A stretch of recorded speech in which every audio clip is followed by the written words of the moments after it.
KP Vivekananda గారు మీరు ఒక్కరు మాట్లాడండి. అధ్యక్ష, మా దగ్గర మిత్రుడు కాబట్టి తప్పకుండా మా యొక్క ఫీలింగ్స్ తెలియాలి కాబట్టి మిమ్మల్ని అవకాశం కోరం ఇచ్చినందుకు ధన్యవాదాలు అధ్యక్ష. అధ్యక్ష, మాగంటి గోపీనాథ్ గారు చాలా డిసిప్లిన్డ్ గల నాయకుడు అధ్యక్ష. చాలా సిస్టమేటిక్గా, వెల్ డిసిప్లిన్గా, వెల్ బిహేవియర్గా, ఒక ఆదర్శవంతంగా ఉండే నాయకుడు అధ్యక్ష. ఫుల్ టైం పాలిటీషియన్ అధ్యక్ష.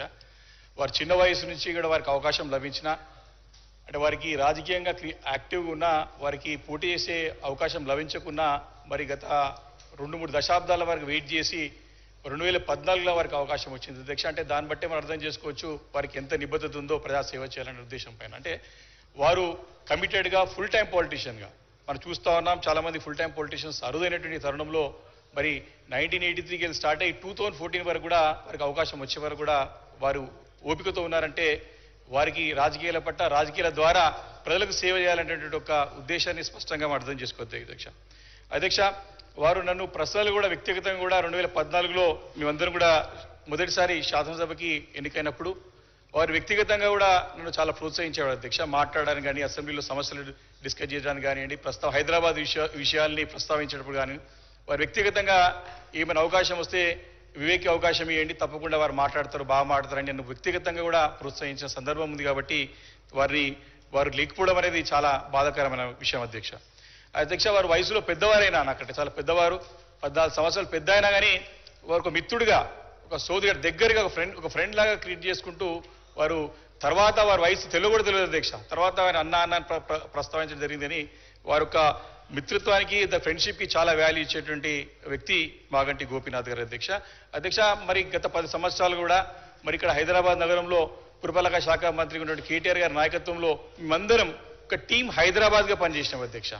నగర ట్రాఫిక్ సమస్య పరిష్కరించడంలో కానివ్వండి, వరద జలాలు వచ్చినప్పుడు ఏ రకంగా దీన్ని పరిష్కరించాలన్నప్పుడు మేము వ్యక్తిగతంగా మాట్లాడుకున్నప్పుడు కూడా అప్పుడు స్ట్రాటజిక్ నాలా డెవలప్మెంట్ ప్రోగ్రాం కానీ, స్ట్రాటజిక్ రోడ్ డెవలప్మెంట్ ప్రోగ్రాం కానీ, ఇలా అనేక సమస్యలు పరిష్కరించడంలో మేమందరం ఒక జట్టుగా హైదరాబాద్లో ఉన్నటువంటి శాసనసభ్యులందరం కూడా ఒక టీమ్గా పనిచేసి మరి పనిచేస్తున్న మూలానే మేమందరం కూడా 3 సార్లు గెలవగలం అధ్యక్ష. ప్రజల మనసులో స్థానం సంపాదించుకోగలిగినాం.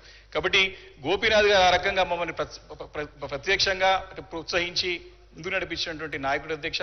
అదేవిధంగా హైదరాబాద్ నగర అభివృద్ధిలో తప్పకుండా తనదైన పాత్ర పోషించడంలో ఎలాంటి సందేహం లేదు అధ్యక్ష.